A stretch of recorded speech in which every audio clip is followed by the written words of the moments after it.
We've all heard of people seeing ghosts and spirits running around. But what about a chicken?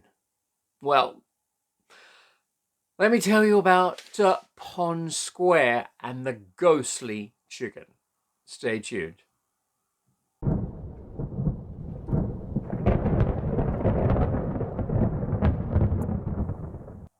Welcome back to the Brac Shop. And this is the platform to the esoteric, comprising of the paranormal, the spiritual, the unexplained. Because I believe it'll all be explained by quantum physics. And I'm Tom from the shop.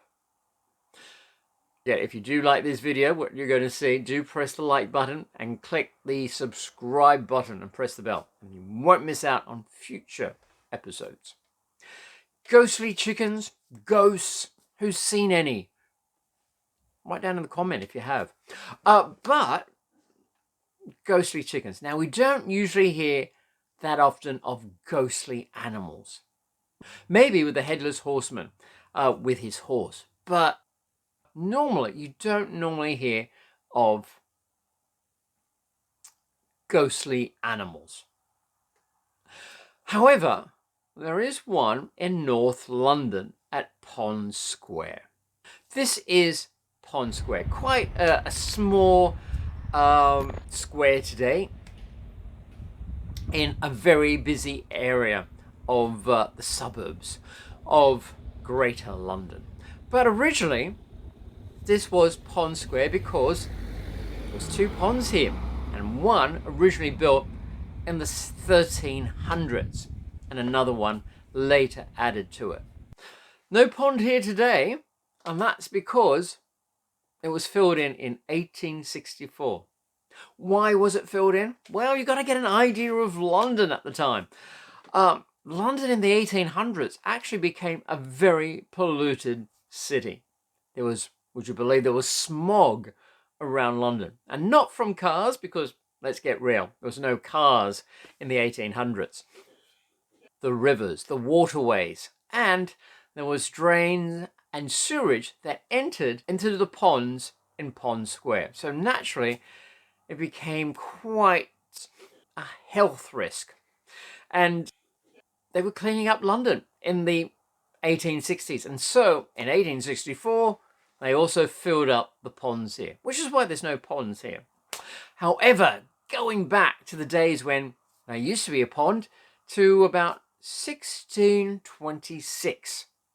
And this is where our story takes place. Sir Francis Bacon and his good friend Dr. Winterbourne. Now, Sir Francis Bacon was a writer, a philosopher, a politician, and he lived from 1561 to 1626. And he had a theory that refrigeration would preserve meat. Remember, this was in the time when there was no electricity or refrigeration. So the only thing that was cold was when the weather turned cold or you went into a basement to cool your drinks, like for wine. And he had a theory that refrigeration, lowering the temperature, could actually preserve meat for a longer time. So in a way, he was the father of refrigeration, especially with his theory anyway. So on a very cold winter's day in January, Sir Francis Bacon and his good friend Dr. Winterbourne, they went to Pond Square and they wanted to try out this theory. So he bought a chicken from a saleswoman and this is where he slaughtered it. I don't know why he did it here. Maybe because, well, it's the 1600s. There was no plumbing, no proper drainage, and this was the best place to get rid of all the refuse, so to speak. So he slaughtered the chicken, plucked it, gutted it, and filled it with ice. And I suppose the chicken got its revenge because Sir Francis Bacon also caught a cold. Anyway, he returned home and his cold got worse. And in a few days, he was dead. And the chicken probably stayed in its shape a lot longer because it was preserved with packed with ice with refrigeration. But since then, people have reported having seen a plucked chicken run around Pond Square. One such report was back in 1943 when Terence Long actually reported hearing a horse and carriage approaching, the horse's hooves and the carriage wheels approaching. And then he saw the chicken running through the square.